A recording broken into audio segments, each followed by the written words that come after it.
So let's talk about 3 reasons how you sabotage yourself. And the biggest opponent that you're having right now really is probably you.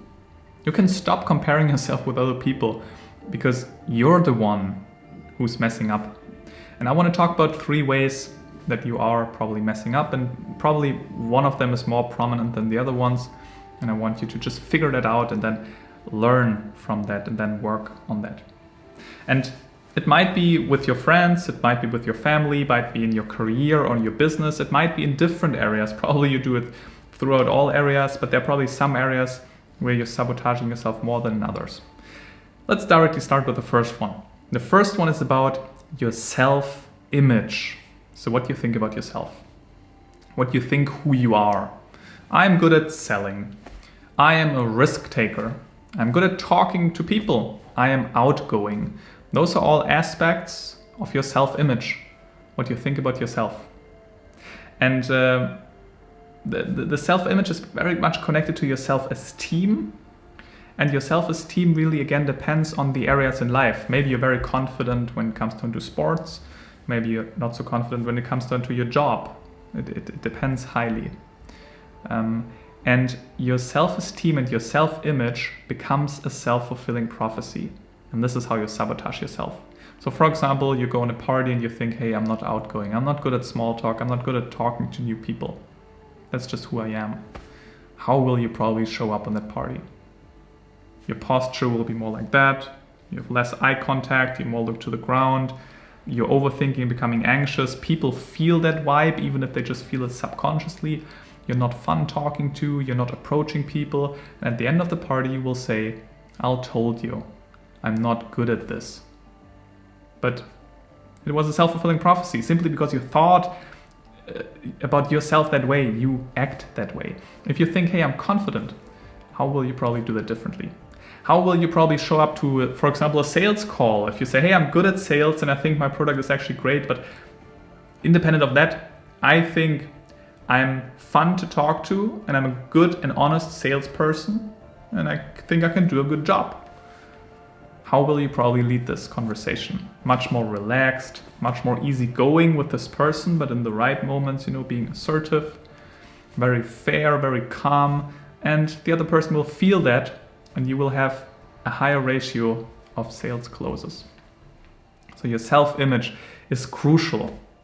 Also about who you approach. Let's say there's a beautiful girl walking around and you think, oh, I'm not this good looking, or I'm not so confident. Those girls look for some other people who are more confident. Well, you're not going to approach this girl and then you're going to tell yourself, well, I told you I cannot actually date beautiful women. It's all your self-image. The money you charge in your business, but even if you have a job. By the way, when you have a job, I consider yourself self-employed. Actually, you're just a service provider and you can also ask for a certain amount of money. How much you charge generally in life depends also on your self-image, what you think, what you are worth, because you are the person who is providing the value. And another example from my life, actually, in my family, I've been the smallest sibling. And my oldest brother has been 3 years older.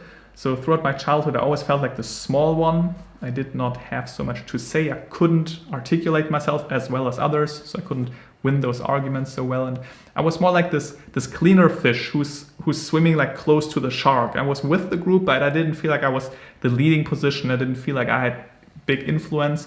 And I had to work on that myself as well, to become that shark, to feel like, yes, I have something to say as well.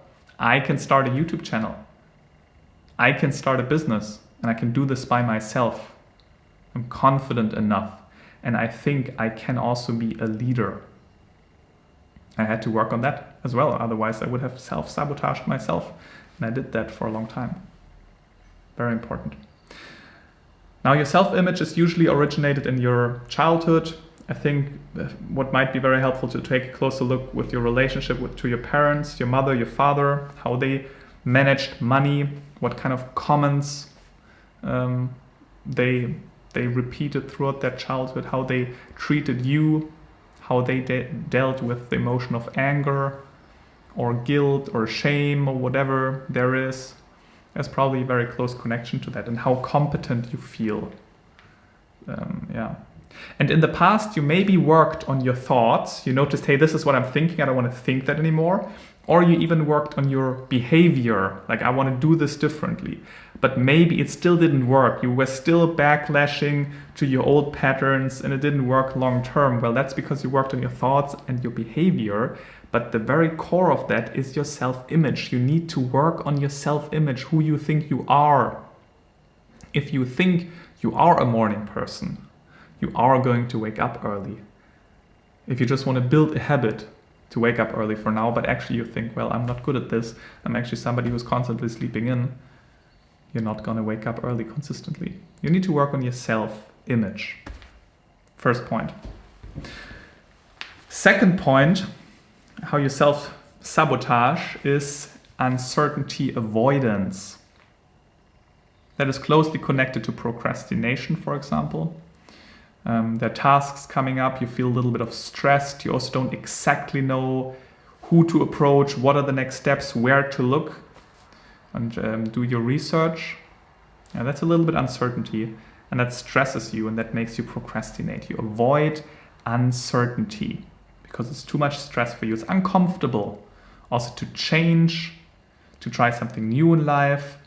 You're very afraid of the unknown, what happens if. Those are a lot of thoughts you have, by the way. How about what happens if, or probably this will happen. You're a lot into the future. You're thinking a lot about the future because you cannot deal with the uncertainty of the future. The problem is there's always uncertainty and you will never know what exactly happens in the future. So you will not get rid of that, but you can get rid of this massive fear of the unknown that you have. And it is very problematic because you do have this high need for control. And this makes you, first of all, very anxious. It makes you procrastinate, as I just said it, because you're stressed about that and nobody wants to face stress. So you more withdraw and procrastinate and do something else. And you're also very prejudgmental sometimes. You're hopping and jumping to conclusions because you don't like the unknown. You directly judge people. Oh, no, he's like that. I don't like this guy. He's stupid.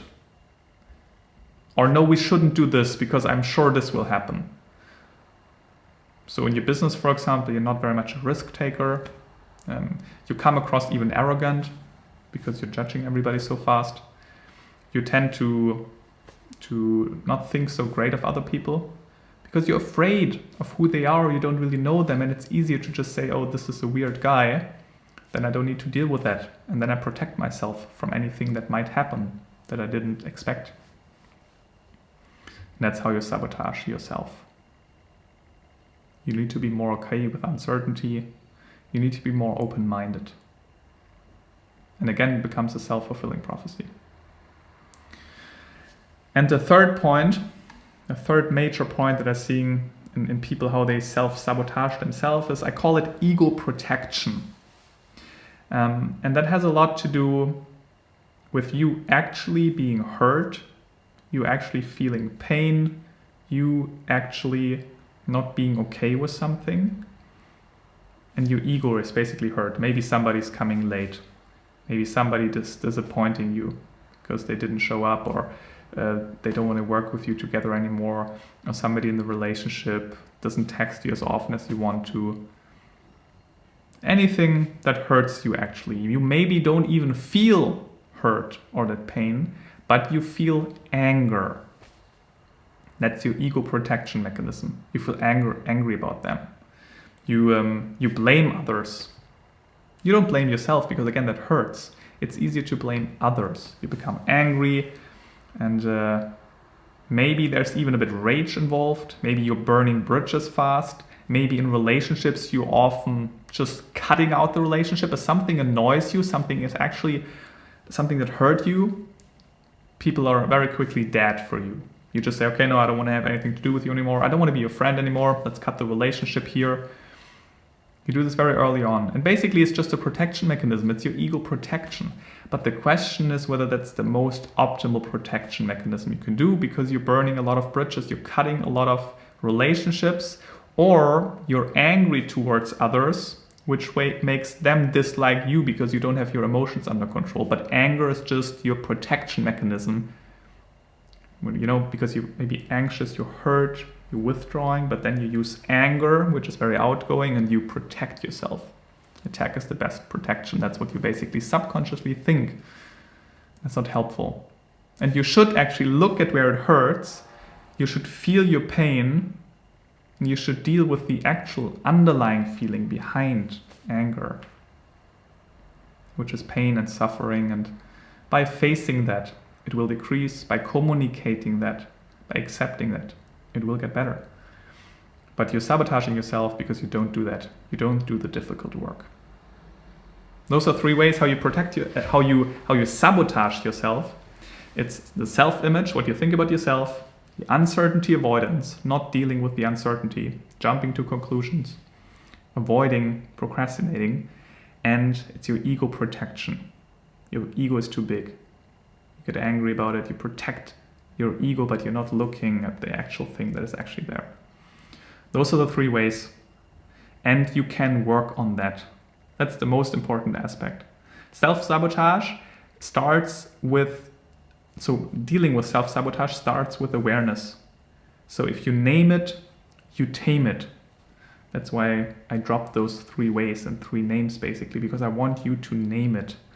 And if you can call it out, then even the next time again, you can do something about it. Maybe next time you're again maybe angry, or you notice you have a certain thought about who you are, and then you maybe act a certain way. Maybe you withdraw, you're not so communicative, or you're angry, and then afterwards you notice it, like, oh, damn, I did it again, and afterwards you notice it. I want you to become aware of it earlier and earlier. Maybe next time you're aware of it while doing it. Maybe next time you're aware of it right before you do it, and then you're still doing it. And I want you to be aware of it early on, and then actually steer your direction and your behavior in a different direction. That's the idea. If you want some help with that, if you want to figure out more ways how you self-sabotage yourself, why you do that, and what is the reason, and how you can change that, let's talk. There's a link below the video. You can just sign up for a free call. We can actually together still for free work out a custom strategy for you, your personality, your situation, and what fits to you the best. And then afterwards we can talk about the possibility of moving forward. But the first call is always for free, so go for it. That alone will be already valuable. And don't procrastinate on that, by the way, because you watching this video means, I know exactly that you have this already for a couple of years.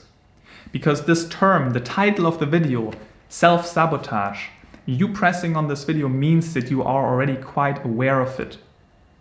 I have other videos where I more talk about the symptoms, like how to stop procrastinating, how to build a long-term relationship, how to not be stressed by clients. This is more on a symptom level, where a lot of people, even with low awareness, notice, yeah, that's a problem. And then you dig deeper, and then people notice, oh, the core origin of that is actually self-sabotage, or my self-esteem, or whatever. But to get to this point and know that this is valuable and important, and this is what I need to work on, self-sabotage, this takes quite some awareness. And you pressing on this video shows and means that you have some awareness already. But that also means that you struggle with this problem already for quite a while, and you're already aware of this probably already for quite a while. So let's not procrastinate. Let's have this free call. It's gonna be valuable, independent of how we continue. So let's talk. Again, there's this link below. I'm looking forward to talking to you. Have a good day.